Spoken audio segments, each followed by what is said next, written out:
A very short answer. Fun. Crucial. Lesson planning. What's that? It's got to be done. A restriction. It needs to be flexible. Thinking time. Trying to sum it up as a quick response. Keep things flexible. God. This is planning. Even if you don't stick to it, make sure that you plan your lesson really, really well. Keep it short, concise, break it down. Yeah, that's my evenings. Bit of a straitjacket. An integral part of the job. And as you go along, it gets easier. Don't spend ages on it.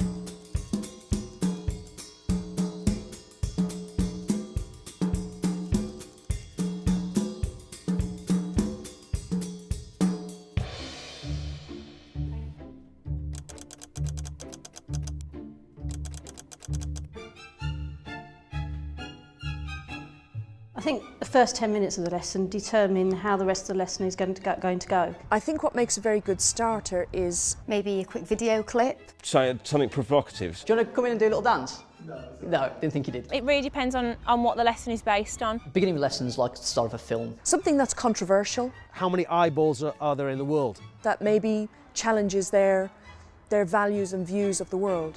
Not quite sure what they mean by that. Something that's very sort of... Maybe posing a problem. Cheers, geez. A picture or an image or a question that will spark some sort of response initially. That, and then how many swimming pools could you fill if you put all the eyeballs in together? An aim, an objective. Or a challenging picture. I did a lesson recently on standard form. And sometimes I'll put things on a projector and just put it up there and let them say, okay, well.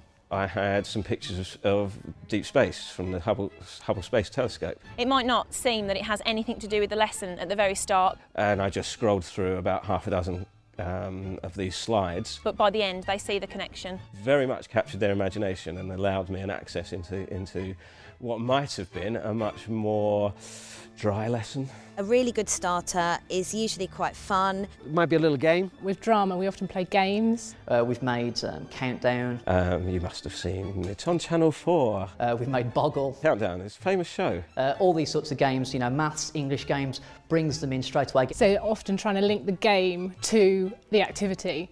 You want a starter that's really going to captivate their interest, bring them in, make them think, right, I really want to listen to what's coming up next. I can't wait to hear the next bit for this.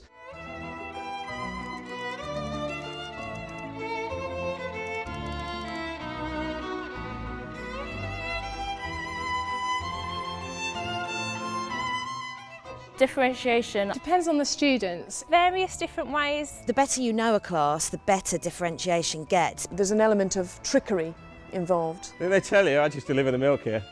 Planning it in is all about how well you know your group. So the kids don't actually know that they've got a completely different worksheet from the person who's sitting next to them or the person who's sitting somewhere else. One person might find this difficult, one person finds a lot of text difficult. Often it's through questioning as well. So why am I holding up these again for?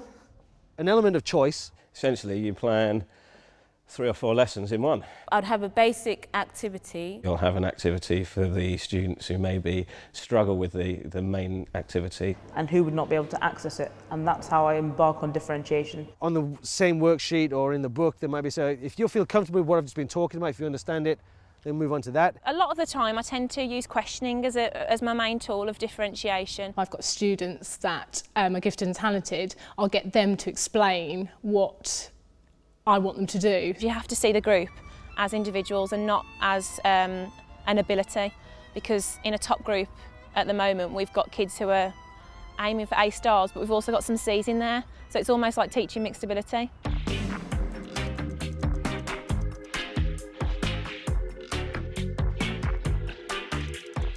How to end lessons? Dramatically. Sometimes it'll be discussion. You start off with a conflict and you end with a conflict. I'm going to be honest here and say that my endings of lessons are possibly something I should be working on. A hot seating activity. It might be a puzzle, it might be a past exam question. The way the children respond to the lesson overall dictates how I end the lesson. Similar in lots of ways to the starts, to be honest. Brings it all together, like the end of a film. Yeah, I mean, what you want at the end of the lesson is for students to be able to articulate back to you what they have learned. It's easy to fall into that trap of let's summarise what we've done. Sometimes I'm able to summarise the main points of the lessons. The worst thing you can do is end a lesson on a negative with students saying, oh, that was rubbish, or I didn't like that. Sometimes the students are able to summarise what they've learnt. Questioning is always a good way to end a lesson. Again, little games maybe, just to reinforce what we've been doing. And sometimes it may be a little chaotic, to be honest. Sometimes as well, I get them to line up at the door and I'll fire questions at them as they're leaving, so about the topic that they've done for that day, and they're not allowed to leave until they get a question right. And then at the end of the lesson, you send them away with another challenge that you then pick up later on in another lesson. It really depends how the lesson has gone. You know, blow their minds, hopefully. That's the idea. And they leave the classroom thinking, wow, that was brilliant, I can't wait for next lesson, or if that lesson's going to be that good, next week's going to be amazing.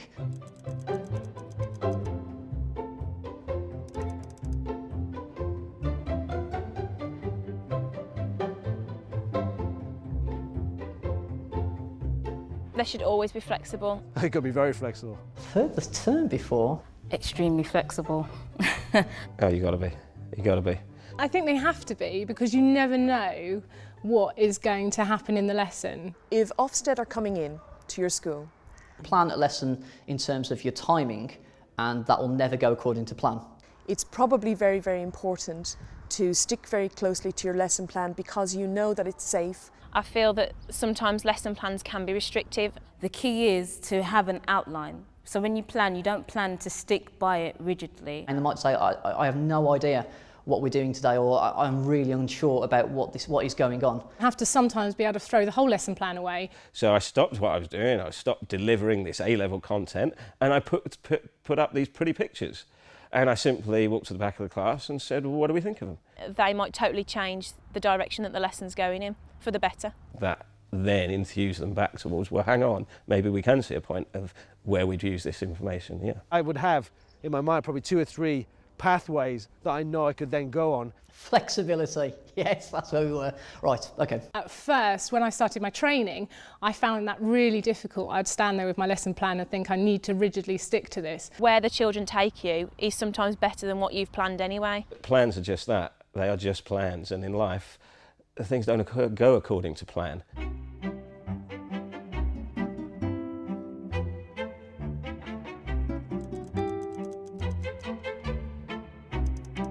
Yes, start of every lesson.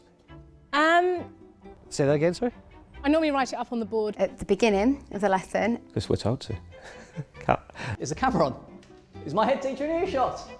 I was always told, as soon as the children walk in, have the lesson objective up on the board. It's very, very dry if at the beginning of every lesson students have to copy a learning objective down into their book. It's nice to take a different approach and sometimes the element of surprise with them.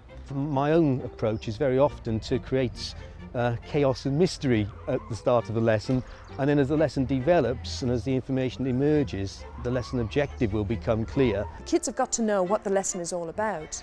Share the secret with them. It's the idea of not leaving them in the dark. And at the end you can say, this was the objective, this is what hopefully you've learnt today. It's important. They're coming in, they're going to spend an hour or so with your time. They want to know why.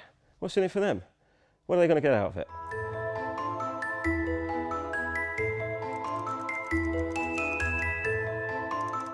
Progression. Every day, really. You look at where you want to be, where you thought you'd be at this point. With the bottom set year 7, you obviously aren't going to progress in a scheme of work as well as the top set would. Telling the kids what they need to do to get to the next bit is really important. That's how you progress kids. To me, back planning is the key. Put in what you need to get to first and work backwards. Hers has always stood me in good stead anyway.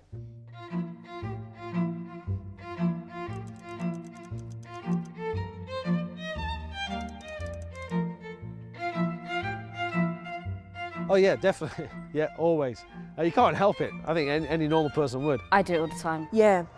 I do reflect on the lessons, but... The paper, I don't spend any time thinking about the piece of paper.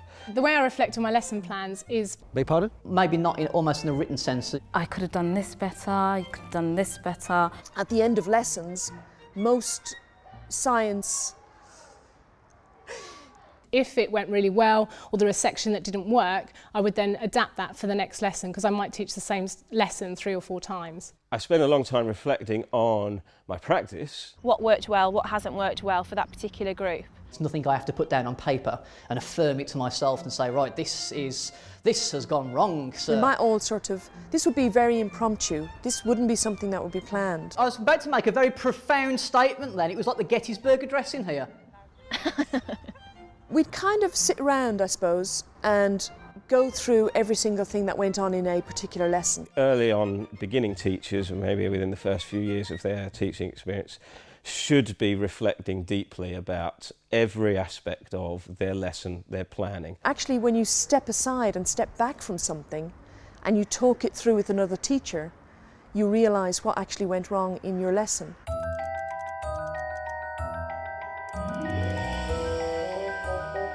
I don't have really rigid timings for, I don't think you should say all starters can only last 5 minutes. I think if you've got a really good starter that's 10 minutes, then that's fine. I don't think you... Mr. Jump.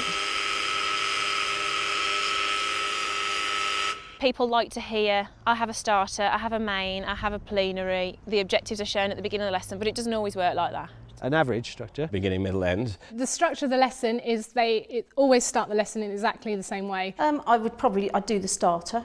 Then development, which is the main body of the lesson. The main event, personally, I like it if the students are doing as much as possible rather than the teacher. And you finish off with a nice, interesting plenary that brings everything together. We all know about the 3-part lesson, but I think it's been done to death. I might scrap a plenary because the way in which the main part of the lesson is going is working really well for the pupils. If they need to be pushed on, we change the lesson structure. You might have many starters, you might have several main tasks, you might have several plenaries. If it's a double lesson, you need to start thinking about how I'm going to pace that out for 2 lessons. When are the breaks are going to come in? I think what's coming in more and more is actually breaking the lesson down into far more pieces. The bigger the span that you have pupils trying to listen to something, the less likely they're going to concentrate for that span. I think the 3-part lesson, we overdo it. It must be like death by 3-part lesson. So it's how you break things up, how you chunk things together. You really need to think about that.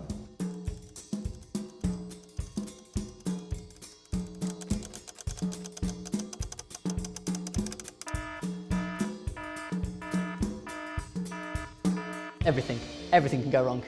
In this job, anything can go wrong. Everything's gone wrong.